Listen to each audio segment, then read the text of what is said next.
கிட்டத்தட்ட 12 வருஷத்துக்கு மேலே கையிலேயே போட்டுட்டு இருந்த என்னுடைய கோல்டு வளையல் பட்டுன்னு விட்டுடுச்சிங்க.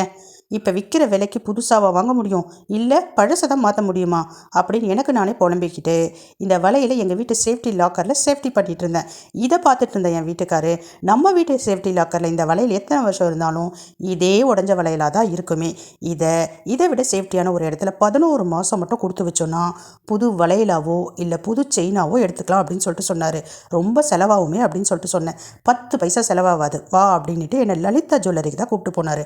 அங்கே எங்களுடைய ஓல்டு வலையில் கொண்டு போய் கொடுத்து ஃபார்மாலிட்டிஸ்லாம் முடிச்சுட்டு இவ்வளோ வெயிட் இருக்குது, இவ்வளோ ரேட் போகும் அப்படின்றத எங்ககிட்ட சொன்னாங்க. பாண்டு பேப்பரை ரெடி பண்ணி அவங்க கடை சீல் போட்டு எங்ககிட்டயே சைன் வாங்கிக்கிட்டாங்க. அவங்க ஒரு காப்பி வச்சுக்கிட்டாங்க, எங்ககிட்ட ஒரு காப்பி கொடுத்துட்டாங்க.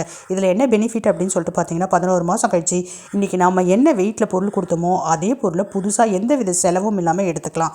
இந்த ஸ்கீம் உங்களுக்கு பிடிச்சிருந்ததுன்னா நீங்களும் லலிதா ஜுவல்லரிக்கு போய் விசாரிச்சுட்டு ஜாயின் பண்ணிக்கங்க.